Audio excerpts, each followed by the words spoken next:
Hi, this is Tanya logging on to see Marga and Karla, even though we're not together in person right now.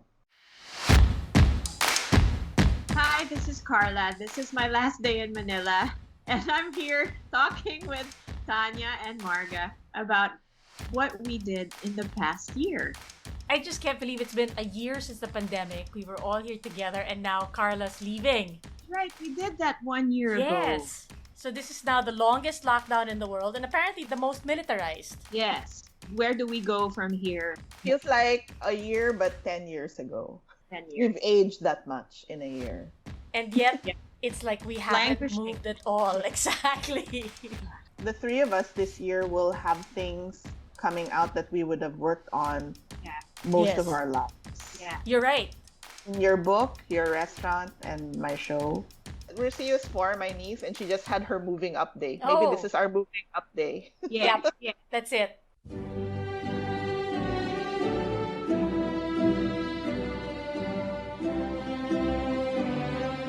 Talk us through it, Cars. Like you looking back on the year that was. A year ago, you were talking to us about starting your business, what a cloud kitchen was. That Oh my God, became a that's huge right. success. And then now you're Yeah. leaving all of your fans. Oh my God. So We're yeah, leaving them high and dry. Yeah. who knew that a cloud kitchen would be the way like a lot of people would do their business or like would keep people alive, literally, mentally and emotionally alive during that last year.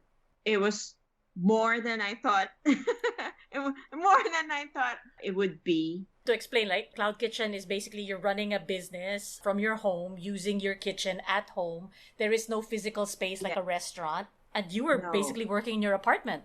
Yes, there's no brick and mortar space in terms of serving a guest. It's cloud because everything is done through the internet. The ordering and all transactions are through the internet or through, how do you say that? Social media. My little business was very reliant on Instagram. And in the past 2.5 or 3 months, more seniors were ordering from me. So I expanded through Viber. So Viber was becoming a big source of orders as well, and from seniors. How do you think this is changing the food industry permanently?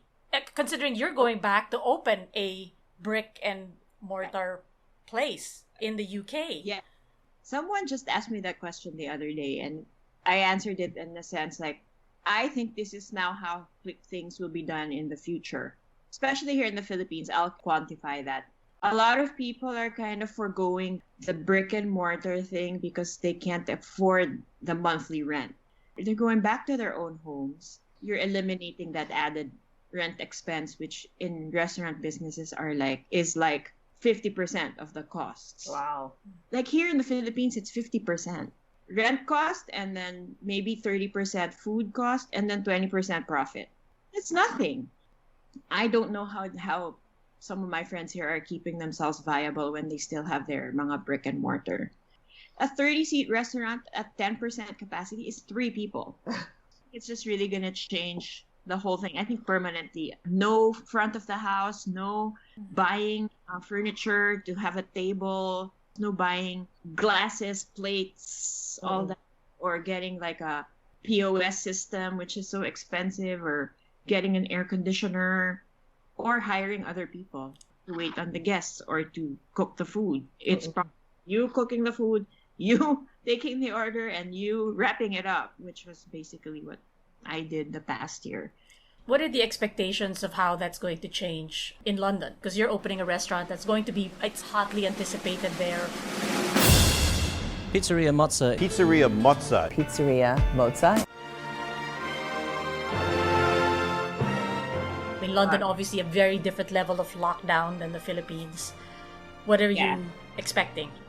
Or what have you been told the situation Well, is? Mozza will be in a hotel setting. So, I mean, I'm back to the hotel partnerships. They will treat us as an independent arm. There are 3 other outlets in the hotel itself. What they've been saying is that in all my conversations with them is that they're so busy. Wow. People are dining Yeah. There are still some restrictions, like you can serve indoor, but only a percentage. Outdoor, of course, is like where everybody wants to be. So that's why the rooftop is Booked. gangbusters. Every hour is a turn. Like they turn and burn. It's called. Wow. The moment you sit down, all those turns have already been spoken for. So the entire night is already booked up. There's still a little bit of curfew.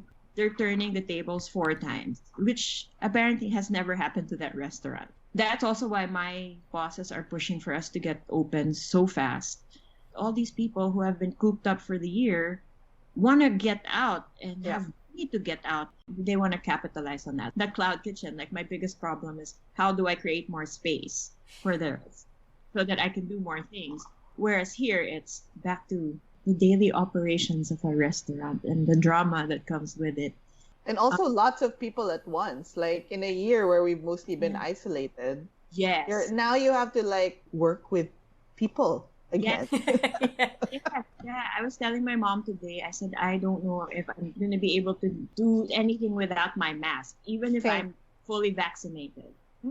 And because I don't know if the other person is fully vaccinated. Right. If they carry it, I can still get it. I won't die, but But also, what if there's a new thing and there will be a new thing that comes down the line? It's like I had to ask the HR, what's our thing on masks? I know there's no more mask mandates. Well, soon enough there will be none. He said, well, our policy is you do whatever is comfortable for you. You cannot say you must wear a mask after the time when the mask mandates lift. Really all up to us. I said, so is that clear to like people that we're trying to hire, or is it going to be clear to the people that are going to come to our restaurant? Because we kind of don't want to have to make that a topic of conversation, like with some guests who become rude about it. Because you see all these people the non-believers, right, or like this is my right not to have a face mask. So there's that also. And also, I mean, from me, more from the staff, I was more concerned, like, am I allowed to tell my staff you have to wear a mask? Or, and will you, have you decided that you will do that? I don't know. I really can't not wear one anymore. From my apartment to the trash can, I wear a mask. I don't see anybody, but I'm so afraid, but you never know. Are you worried about the long flight? Okay. I was not worried until about 3 days ago. The reason I got worried was because India is on fire, right? So Singapore is kind of like a throughway to go from India to the rest of the world. It's kind of like a hub. Many of them will be flying with us probably. To the UK, To the UK, plus I'm going to London. So I'm a little worried about that. They keep sending us emails to remind us about the protocols. Cannot remove the mask during the flight. Only when you eat and drink. But otherwise, you must keep the mask on. So even when you're sleeping, it's fine. But indeed, different na. I mean, it's like... Travel will never be the same. You've had quite a year, Tanya. You had to launch a bunch of projects through online means. I mean, how has it been for you? It's been good. I mean, it's, I always count my blessings and our blessings because it's been so hard for so many people. Yes. And the fact that, we were still able to work even while it's been the pandemic in the last year is already something I'm super grateful for, plus family and friends that are around. So the only thing that's changed is no travel. Right. But working like this, meetings it was Skype and then became Zoom, and then now it's like WhatsApp and messaging. Still kind of been the norm, but luckily also in Indonesia, we shot 2 films during the pandemic. Wow. So unfortunately, I couldn't be on set, right. And it's very different. It's better. There's still things that are better where you're in person, but then I had partners to kind of be on set when I couldn't be on set. How do you mount a production during a pandemic? You need to spend more money for COVID protocols. Like Karla's industry, that's also going to be one of the changes going forward, because I think, and for the Philippines and Indonesia's kind of in a similar boat, except that their vaccination drive is like, I think, more advanced than ours, where you have to have maybe 20 to 30% additional. That includes testing and things like, are people going to be in a production bubble, meaning no one in or out for a certain period of time, exit testing. There was a project where I'd heard like they had to recast somebody because one of their actors was positive. Oh, wow. So then it's things like that. And this is now, instead of just praying that the production goes well and that you get everything, you're like, please God, don't let anybody get sick. Which is a general prayer for everybody, but at the same time, it's just like the wrench that it throws in is just, ironically, when, like streaming services need more content, which then you need to supply more content, it also just becomes that much harder to produce it during the pandemic. What did each of you feel like you learned from the year in lockdown in Manila? About yourselves, maybe how you feel about society or people in general? Because we didn't experience this earlier in our lifetimes, with our grandparents and our parents, they went through major upheavals, like, our grandparents with the World War, and then our parents, when, some of them were babies, also kind of, that was the tail end of it. We had people power, sure, and that was major at the time, but this is something that's really like a global thing. It's not the same thing, but it's kind of the same scale. So it becomes a defining moment in not just one, but several generations going forward. It's interesting what will come after, and I feel like there'll still be some processing. I think we're still too much in the middle of it to really look back and like say, oh, this is how I feel about it. I think we're still right in the middle of it. We're all still trying to just survive it and get vaccinated and, try to help get others vaccinated. Cars? I realized that I don't really need a lot of things. One, I need new equipment, like for the business, and also new technology to catch up. I can see that technology changed from last year to this year, even within the small platforms that we use, like Instagram, you have to keep up with that. And then Skype right now, like always ever changing things, especially technology, even faster pa now. Actual things, I don't really need a lot of that. Shoes, clothes, those things, because really where are we going now? Although you're going, and you're going to be in a place where people go, and you're actually going to have to go out every day to work. I know, and that's a little bit of a shock maybe. Walking to work, or like getting on a bus or getting on a train, or if I can feel safe enough on the scooter, I'll probably get that. I also learned that people really turn to food when the going gets tough. Like on the very shallow level, they kind of get really addicted to it. Food fads. And also that every meeting can be an email. Correct. And you can just be in pajamas and nobody will mind. That's it. But parang we went back down to simple things again, which I kind of really like. I hope that we stay that way. Simple. Were there moments of kind of depression or sadness or ennui in the last year? And how did you deal with that? I think I was lucky enough to be busy when it started. So it was just kind of chugging along. I think it was after, New Year's in 2021 where the difference became in terms of the vaccine, who was getting it, how fast they were getting it, and then where was the Philippines kind of in that scale. And we already knew we were kind of lagging and suffering because of decisions made early on. But now it was worse because now you see people on your feed getting their second dose of their choice of vaccine. And I told somebody when I had a meeting with them, it's like vaccine envy is real. Yeah. And also in terms of oh my gosh, we're still in the thick of a lot of different problems. And that kind of gets depressing when you see there's so many people really have it worse off, but you do what you can to help, but you feel like it's never enough. And at the same time, you see people who don't have much, but they give. And that for me is okay, that kind of stems the tide, and it's okay, there's hope. If they can see through it to do that, then even though I can't help everyone at once, or we all can't, solve the problem as quickly, Like every little bit counts, and otherwise we won't get there if we don't try. So, Yeah. that's also why I say it's like it's hard to look back because we're still in the middle of it, and it's still trying to figure out, okay, how are we pushing forward? It's like trudging forward in the sludge. And to speak to like Karla saying where people turn to food, I think food right now, and I don't know if it's in the Philippines or around the world, it's the least guilty pleasure you can spend on because you have to eat. It sounds like you kept busy, you helped out where you could, and that kind of also prevents you from slipping into some sort of feeling of inability to do anything even for yourself, right?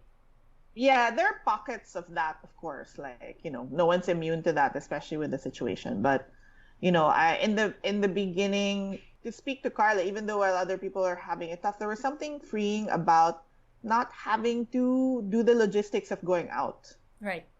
Because I realized there's so much stimulus that ends up, you don't realize it. You think, oh, I do it every day. Like I get ready, I go out.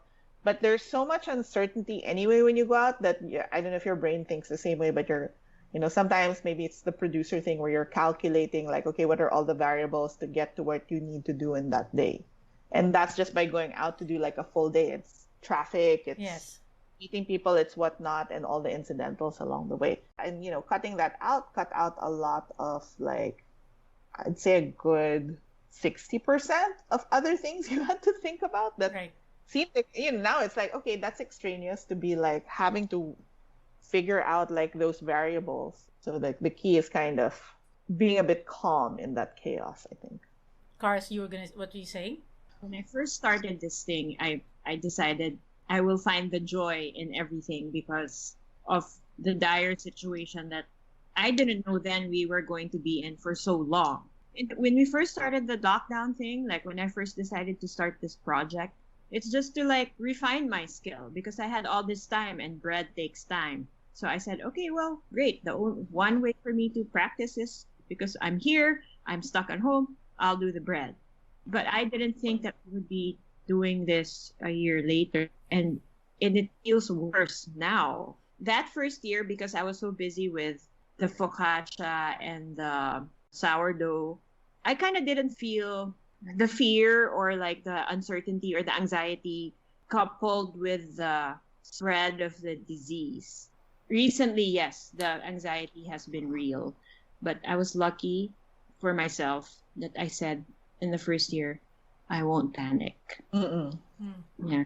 For me, coming in, because before the lockdown, I was flying in from Jakarta. And I took videos on the plane because I was like, I don't know when I'm actually going to get to fly again. There was no like protocols yet. I was able to go straight home. But I did that isolation for 2 weeks, like literally in my room. It was kind of an insight to be like, okay, this is how it's going to be. And then you think, I think what got me through it, especially for most of the year, was just really kind of saying, oh, I have a space. It really helped to put it into perspective, right? Because I said, okay, the world is in the same boat. So no one's really going forward. Everyone's at the same space. Even though, people were on track with the vaccine, then I was like, ooh, this is where it's going to separate. This is where like countries and situations are going to separate in terms of who gets to do it ahead and who's not. It's basically all of humanity at stake. We can't just be like, one country gets it, but this other country, because they can't afford it, can't get it because it affects everybody. Yeah. So, that debate's going on right now in the UN, which I really am fascinated by it because there's also like, how much did the vaccines really cost? And how much are they charging for it? Basically, it should be accessible to like everybody and plan the rollout with a big picture perspective in terms of vaccinating the world.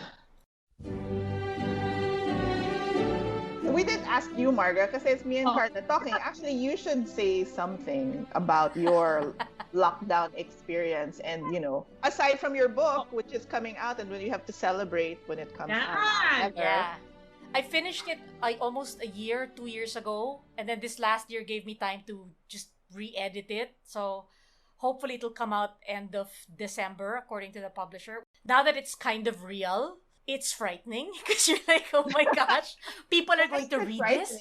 I don't have a particular audience in mind other than a general, I hope, Filipinos who like to read will enjoy reading this. And then you kind of hope you've written it in such a way that you haven't isolated the audience to just being one nationality, and anybody else from around the world who reads in English will be able to enjoy the story, because that's kind of how I've written it. Hopefully in a way that will be enjoyed by everybody, regardless of whether they know the Philippines or not. Mm-hmm. But it's just scary. Suddenly it's scary because that's like 98,000 words that are gonna be out there. Is it scarier to think strangers are gonna read it, or scarier to think that family and friends will read it? What's scarier to you? I think both. I don't know. Well, it's hard All because of it. the one good thing is, like, I've had beta readers. I've had a few people read it just to make sure, is this coming across? Are you getting it? Even if, one was like, not from the Philippines. Does it make sense to you? That kind of thing. And there are people who have been like, I know this character. This character sounds familiar to me. So everybody thinks they know somebody who that character must be based off of. Oh, like a blind item? Now Correct. I really want No, but that, which for me is like, it's good because... You drew them really, like a real person, basically. Yes, because who do you think it is? Oh, it's so-and-so. I'm like, I don't even know who that person is. So it's good that everybody can relate somebody to it in that sense. So I appreciate that. And also then they can't just say it's very clearly this person or very clearly that person. Because it's not. I took a lot from, you meet so many people, especially in the job I had, which was journalism. You meet all these characters and you hear all these stories. And I've basically thrown them all together in a way that I hope makes sense. You're a published author. That's crazy. This is your name. That's true. It's not even a byline. It's your, name on the door kind of situation. With news, you're telling other people's stories and you let them speak for themselves and you kind of just offer a platform. And suddenly I realized that I am responsible for every single word that I've put down on this blank sheet of paper. I feel the same way. Totally. And it was painful. Like, the book itself took me like 2-3 years maybe to write before doing the re-edit. And every word, every word that's there was very specifically chosen to be there for some reason. Yes. Yes. I hit the word count and then you're told, no, bring it down by this much. And I was like, huh? You know what I mean? Because it's not just a question of like cutting out words. It was like, if you cut out this word, it changes this. So you're having to make these edits just to hit a certain word count. And that was hard. But it also made me more aware of not saying in 10 words what I apparently could have said in 3. Without losing tone or texture or, really cutting stuff out is so, when you can do it well, it's great. Because you can get so lost in it. And there were moments where, you step away and then you go back and you're like, oh, when did I write that? Okay. And then you carry on. But the whole exercise it's what I've always wanted to do since I was 5 years old, was write oh my God, a book. It's really your moving up day. And I can't say the book was there since I was 5, but I guess it took all this time to come together in some sort of tapestry that I could put out there. Yeah. I remember a few years ago, I was still working in news, and one other reporter, I think, had retired or had left, still fairly young and in the middle of their career. And I had asked the cameraman I happened to be working with, who also knew the other reporter, and I was like, oh, well, what's that person going to go on to do? Like every other reporter, apparently they're going to write a novel. You know what I mean? And it was like, I felt so disheartened at that point. I thought, gee, really? So you mean all of us want to do that? You know what I mean? Every reporter is a frustrated novelist to the point that people make jokes about it. Like, I had not considered that, And you're still, like, am I a fucking cliche? Exactly. Am I a cliche? and then he turns to me, he's like, because you're not going to do that, right? No. Not yet. Yes. I was like, not yet.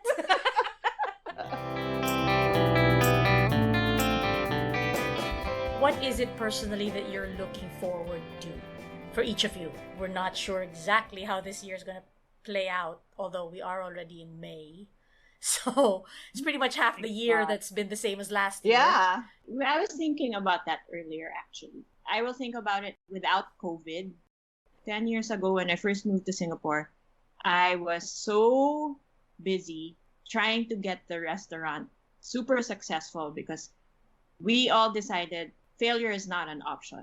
Failure is not an option only meant one thing. I will work my ass off for it. And I will not take days off. I will not enjoy the place where I'm living. And then now that I'm not in Singapore anymore, I look back at it. I'm like, well, that wasn't that bad. Like everything worked. So now I'm going to go into another first world country, 10 years older. Do I still have the stamina for it? That's my biggest question. Do I still have stamina for this new job? And it turns out that it might not be physical stamina, but my mental stamina is the same. Wow. I actually know what to do. In Singapore, we were kind of like, well, what are we going to do? We were making it up as we went.